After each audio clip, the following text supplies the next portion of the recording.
اس سے قبل درود پاک پڑھے صلی اللہ علیہ الحبیب صلی اللہ تعالی علیہ وآلہ وسلم۔ میرے آقا فرماتے ہیں کہ جب میں منبر کی تیسری سیڑھی پر چڑھا تو اس وقت جبرائیل علیہ السلام نے یہ دعا کی کہ اللہ جو تیرے محبوب کا نام سنے اور ان پر درود نہ بھیجے، یعنی کہ جب بھی میرے آقا صلی اللہ تعالی علیہ وآلہ وسلم کا نام آپ کہیں بھی سنیں تو یہ آپ پہ ضروری ہے کہ آپ اسی وقت فوراً صلی اللہ تعالی علیہ وآلہ وسلم پڑھیں، کوئی بھی درود شریف پڑھیں لیکن میرے آقا پہ درود پاک بھیجیں۔ تو اس سے ہمیں پتہ چلتا ہے کہ ہم کتنی ساری بھلائیوں سے محروم ہیں، کیونکہ آج اکثر ہمارا وقت فالتو کاموں میں گزر جاتا ہے۔ اللہ اکبر، یا تو لوگوں کی جاسوسی کرنے میں گزر جاتا ہے، یا تو ان کی غیبت چغلی کرنے میں گزر جاتا ہے، یا تو لوگوں پہ لام کام کرنے میں اکثر ہمارا وقت گزر جاتا ہے۔ بڑے افسوس کی بات ہے۔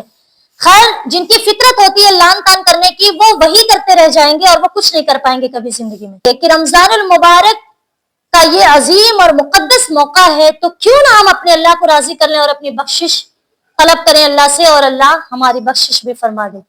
اللہ کے رسول صلی اللہ تعالی علیہ وآلہ وسلم نے ایک حدیث پاک میں یہ بھی ارشاد فرمایا کہ 4 لوگ ایسے ہیں جن کی بخشش نہیں ہوگی، یعنی کہ اگر وہ رمضان کی راتوں میں قیام بھی کرتے ہیں تو بھی ان کی بخشش نہیں ہوگی۔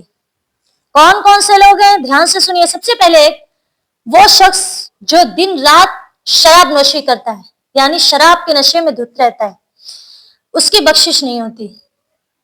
اور دوسرا وہ شخص جو والدین کی نافرمانی کرتا ہے۔ اللہ اکبر، آج ہی سے نیت کریں کہ ہم سب اپنے والدین کے ساتھ اچھا سلوک کریں گے۔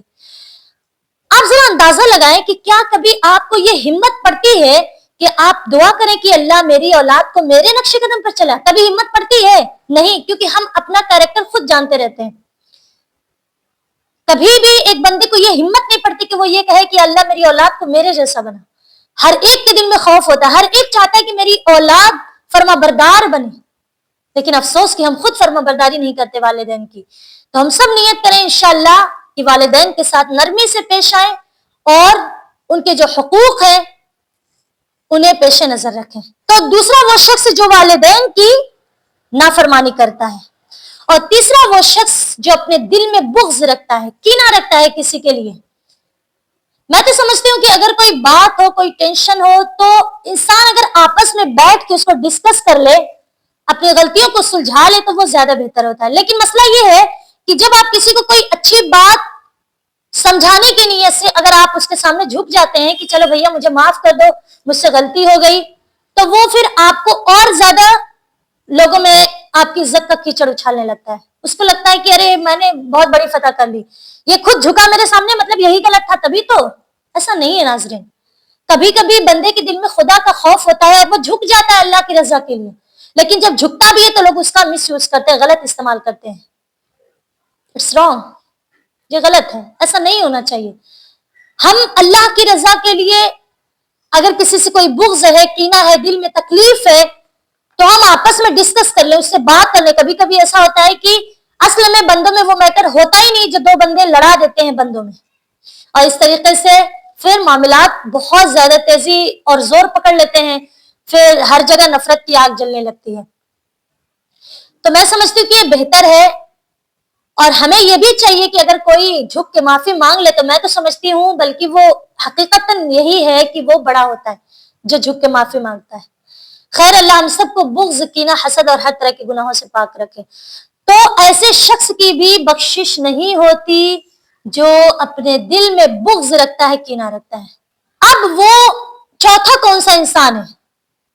آپ ذرا دھیان دیں کہ کہیں ایسا تو نہیں کہ ہم بھی انہی لوگوں میں سے ہیں۔ اللہ کے رسول صلی اللہ تعالی علیہ وآلہ وسلم نے فرمایا چوتھا وہ شخص ہے جو رشتہ داروں کے ساتھ قطع تعلق ہو جاتا ہے۔ چوتھا وہ شخص ہے جو رشتہ داروں سے اپنا رشتہ ختم کرتا ہے، اپنے رشتہ داروں سے لڑائی جھگڑا کرتا ہے، تو اس کی بھی بخشش نہیں۔ اللہ اکبر، یہ تو ہم لوگوں میں بہت زیادہ یہ فطرت ہے، یہ عادت ہے۔ بہت بار ایسا ہوتا ہے کہ جیسے آپ زکوٰۃ نکالیں، رمضان شریف کا مہینہ ہے، کبھی کبھی کسی سے اتنی رنجش آپ کے دل میں ہوتی ہے، اتنا کینہ ہوتا ہے، اتنا بغض ہوتا ہے کہ جو آپ کے رشتہ دار میں مستحق لوگ بھی ہیں آپ ان کا بھی دھیان نہیں رکھتے۔ آپ کو لگتا ہے کہ ان کو بھی کبھی کبھی لوگ بھی بہت زیادہ اکڑے ہوئے ہوتے ہیں کہ وہ لیتے بھی نہیں ہے، تو لوگ سوچتے ہیں کہ شرمندہ ہو جائیں گے، اس سے اچھا ہم لے کے جائیں. ایسا نہ کریں، آپ اللہ کی رضا کے لیے کوشش کریں انہیں دینے کی. اگر وہ مستحق ہے، مالک کے نصاب نہیں ہے اور آپ انہیں دینا چاہتے ہیں تو آپ انہیں دے دیں، کیونکہ صلہ رحمی کرنا یہ میرے رب نے خود قرآن عظیم میں کئی بار ارشاد فرمایا ہے. میرے آقا صلی اللہ تعالی علیہ وآلہ وسلم بھی اس حدیث پاک میں ارشاد فرماتے ہیں کہ جو صلہ رحمی کو منقطع کر دیتا ہے، یعنی کہ رشتہ داروں سے تعلق ختم کر دیتا ہے، اللہ تعالیٰ ایسے بندے کی بھی مغفرت نہیں فرمائے گا. اب ناظرین، یہ رات وہ رات ہے نا جس رات میں آپ کے نصیب میں کیا لکھا ہے وہ سب کچھ لکھا جاتا ہے. اسی رات آپ کو کیا ملنے والا ہے، آپ کو سال بھر میں کیا کیا چیزیں آپ کے ساتھ ہونے والی ہیں، ساری کی ساری چیزیں اسی دن لکھی جاتی ہیں لیلۃ القدر میں. اچھا، اب وہ لیلۃ القدر ہوتی کب ہے؟ ظاہر سی بات ہے، آپ نے سنا ہوگا کہ اکثر 27 تاریخ کو ہم لوگ بولتے ہیں کہ یہ شب قدر. ایسا نہیں ہے کہ 27 کو ہی ہو، کیونکہ اس کی جو ہے کلیئر ایک ڈیٹ اللہ کے رسول صلی اللہ تعالی علیہ وآلہ وسلم نے نہیں بتائی، کیونکہ اللہ کے رسول صلی اللہ تعالی علیہ وآلہ وسلم نے ایک مرتبہ ارادہ کیا لوگوں کو بتانے کا اللہ کے حکم سے. تو جب میرے آقا صلی اللہ تعالی علیہ وسلم باہر تشریف لائے تو دیکھے کہ 2 بندے آپس میں لڑ رہے تھے، اور ان کے لڑنے کی وجہ سے اللہ کے رسول صلی اللہ تعالی علیہ وآلہ وسلم کے ذہن مبارک سے یہ بات نکل گئی. اور یہ بھی حکمت الہی ہے. حکمت الہی یہ بھی ہے کہ اللہ یہ چاہتا ہے کہ ہم ایک دن کے بجائے، ایک رات کے بجائے ہم چاروں رات میں ڈھونڈیں اس کو، تاکہ ہم اپنے اللہ کو منا سکیں. کیونکہ اللہ تو ہمیں بار بار موقع دیتا ہے اپنی طرف آنے کا، جنت میں جانے کا ہمیں بار بار راستہ دکھاتا ہے. تو رمضان المبارک کا یہ اتنا خوبصورت موقع جو ابھی ہم لوگ گزار رہے ہیں، بڑا کھل بھی رہا ہے کہ یہ رمضان المبارک اب ہم سے رخصت ہو رہا ہے. خیر، تو اللہ کے رسول صلی اللہ تعالی علیہ وآلہ وسلم جب باہر نکلے تو اس وقت 2 شخص آپس میں لڑ رہے تھے، اور ان کے لڑنے کی وجہ سے جب اللہ کے رسول کے ذہن سے یہ بات نکل گئی تو پھر صحابہ کرام نے کہا یا رسول اللہ اب کیا ہوگا؟ تو پھر اللہ کے رسول صلی اللہ تعالی علیہ وآلہ وسلم نے فرمایا کہ جاؤ پورے سال میں ڈھونڈو. اللہ اکبر، یقیناً یہ بڑا مشکل کام تھا. پھر اللہ کے رسول صلی اللہ تعالی علیہ وسلم نے فرمایا کہ اس کو 1 مہینے یعنی رمضان شریف کی راتوں میں اس کو ڈھونڈو، یعنی لیلۃ القدر کو، شب قدر کو. تو پھر بھی یہ کام مشکل تھا. پھر اللہ کے رسول صلی اللہ تعالی علیہ وآلہ وسلم نے فرمایا کہ اس کو آخری عشرہ میں ڈھونڈو، یعنی جو آخری کے، جیسے ابھی کل رمضان المبارک کا 20واں روزہ ہے، تو آخری دن 10 دن جو بچے ہوئے ہیں اس کو آخری عشرہ بولتے ہیں. اور سب سے آخری جو حدیث پاک اما عائشہ رضی اللہ تعالیٰ عنہ سے جو ہم سب تک پہنچی ہے وہ یہ ہے کہ انہیں جو آخر کے ایام عشرہ ہوتے ہیں ان کی طاق راتوں میں ڈھونڈنا چاہیے، یعنی ان کی طاق راتوں میں قیام کرنا چاہیے. طاق راتیں کون کون سی ہیں؟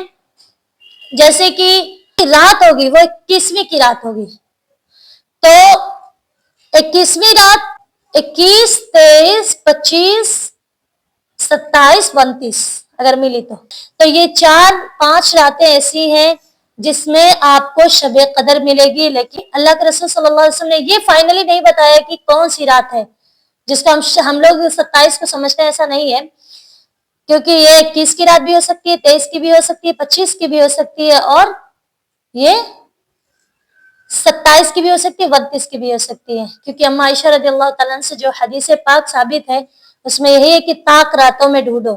تو طاق راتیں میں نے بتا دیا آپ لوگوں کو. خیر، تو ہم سب نیت کریں، کیونکہ ظاہر سی بات ہے جب ہمیں پتہ چل گیا کہ فلاں دن ہمارا نصیب لکھا جائے گا تو بڑے افسوس کی بات ہوگی اگر ہم ان دن آرام سے سوتے رہیں. تو اگر کچھ بٹ رہا ہے اور آپ آرام سے سوتے رہیں تو کیا آپ کو بڑھیا سا آپ کی چوائس کا ملے گا جو چاہتے ہیں آپ؟